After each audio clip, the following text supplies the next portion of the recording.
Samuel has invested so much prayer for nearly 28 years praying for Saul. Saul was doing well for a while, but he started to make the wrong turn. And he's still praying to God, God, please fix him. He even exhorts Saul, but Saul's not listening. And one day he's talking to God. God says, stop talking to me about the past. Because as long as you keep talking to me about the past, I can't talk to you about the future.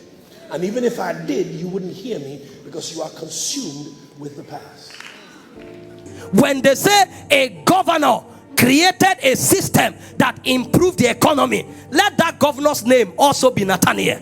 Let it be Peter. Let it be James. Let it be John. And so when they ask him, how did this happen? He will say, the Bible said, when a righteous man rule, the people rejoice. And then you can say that Christianity too is relevant. But today, our senators are interested in going to Dubai because they were not taught kingdom perspective as touching influence. They think influence is about a title. I am senator, and so what?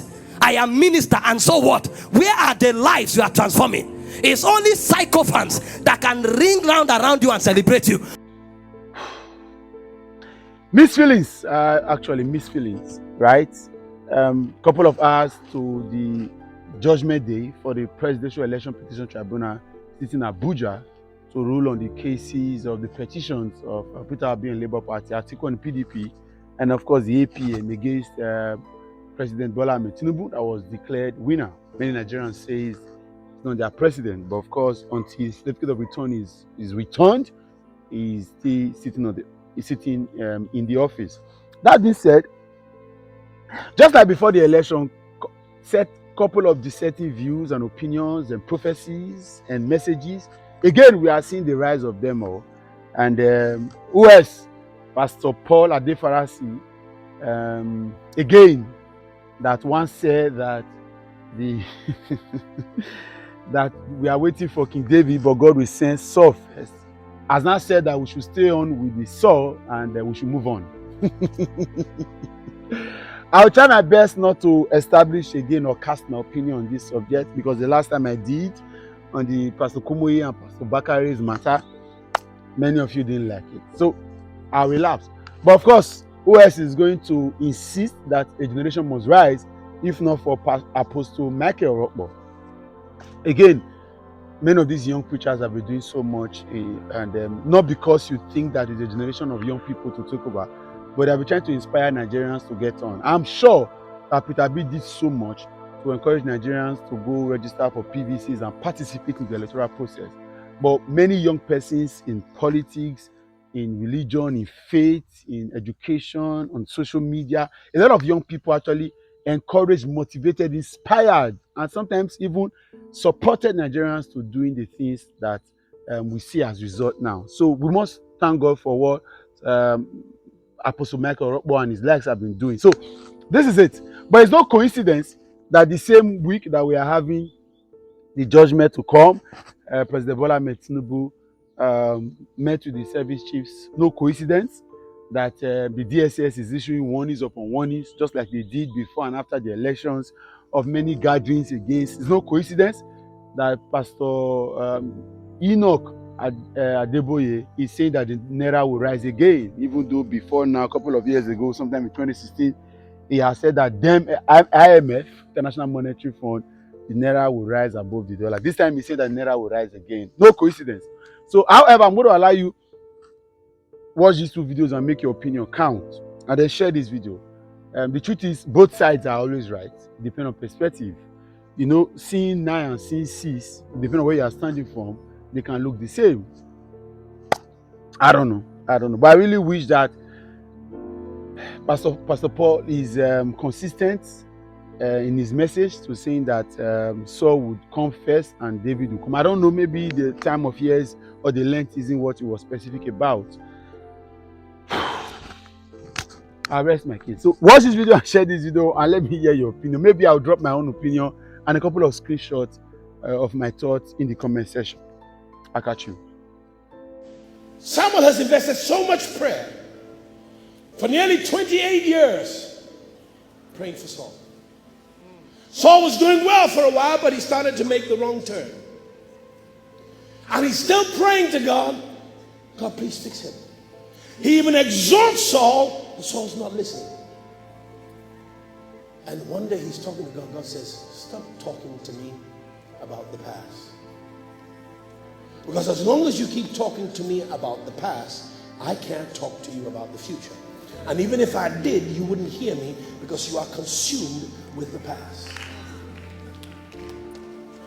But Saul is still on the throne. He's still passed. And he might be on the throne for another 14 years, but he's still passed. I don't have to use the throne to bring a king into play.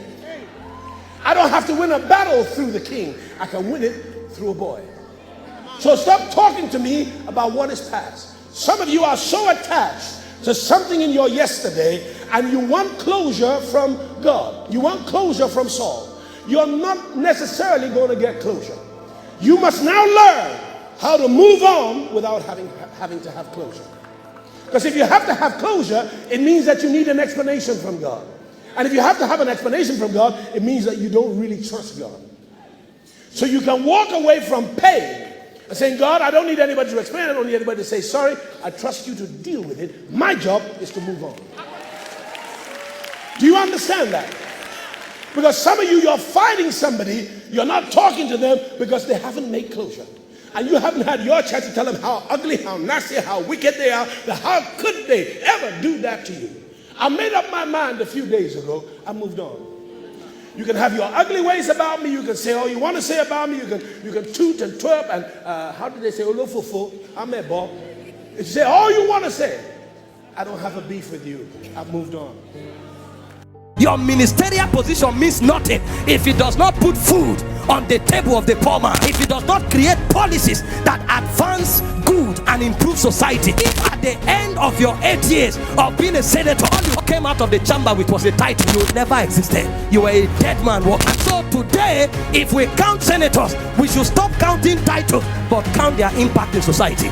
Do you see why the world system considers the church almost to be a nuisance? Because as far as they are concerned, we are just singing some hymns and praises and shouting up and down. They can't see our impact in the society. And so a generation must rise that have the power to create changes, physical and existential changes in society. That when you hear of a policy that resulted in advancement in society, they will trace it to a man that bears the name of the Lord. A generation must rise that has power to create possibilities that advances and improves society. Christianity is not just about singing hymns and praying. Christianity is about affecting and transforming a civilization. Jesus was speaking and he didn't say you are the light of heaven. The Holy Ghost is the light of heaven. He said you are the light of the world. A city set upon the hill that cannot be hid. So our signature must also reflect in our societies. When they say a governor created a system that improved the economy, let that governor's name also be Nathaniel. Let it be Peter. Let it be James. Let it be John. And so when they ask him, how did this happen? He will say, the Bible said, when a righteous man rule, the people rejoice. And then you can say that Christianity too is relevant. But today, our senators are interested in going to Dubai because they were not taught kingdom perspective as touching influence. They think influence is about a title. I am senator and so what? I am minister and so what? Where are the lives you are transforming? It's only sycophants that can ring round around you and celebrate you. Those who know the relevance and the significance of things, when they look at you, they will abhor your existence because you don't know the purpose of the mantle you carry. Your senatorial position means nothing. Your ministerial position means nothing if it does not put food on the table of the poor man. If it does not create policies that advance good and improve society. If at the end of your 8 years of being a senator, all you came out of the chamber with was a title, you never existed. You were a dead man walking. The ability to transform society is what influence is about. And the reason the grace of God lifts men is not so that they have position that they brag about. The reason the grace of God lifts men is so that they can handle mantles, enter positions that gives them authority to change society. And so today, if we count senators, we should stop counting titles but count their impact in society. Every man must show his imprint in society. And it's not just senators, it's also Christians, it's also pastors, it's also apostles, and it's also prophets. You have been in this city for 20 years. Where is the road you have done? At least there should be one street that it is said that you created this road so that people can pass. It's not just for everybody bowing to you and calling you bishop or prophet. No, that's not what Christianity is. Society must feel the impact of your presence. What is the community development that is traced to you because you are there?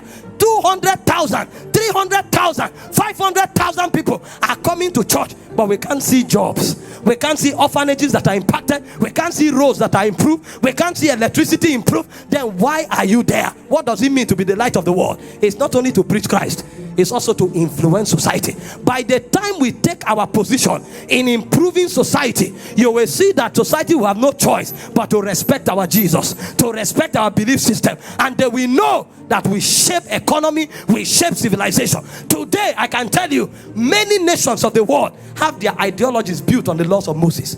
That's how it started. Christianity came to shape society. The Lord told Moses, he said, teach them laws, teach them ordinances, teach them precepts, teach them things that can shape society so that they are not irrelevant where they are.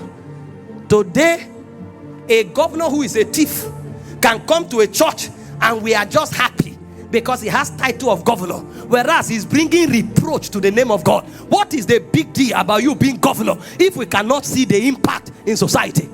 We must stop celebrating criminals, and when we stand on the altar, we tell them, go back and improve the economy of your society. Go back and pay people their salaries. Go back and improve the road, improve electricity. That's why we are their prophets. We are not their prophets to take seeds from them. We are their prophets to teach them the ordinances of God, so that at the end of the day, their existence will count when the stories of men are told. And if they get to heaven, they will thank us for telling them the truth to the face.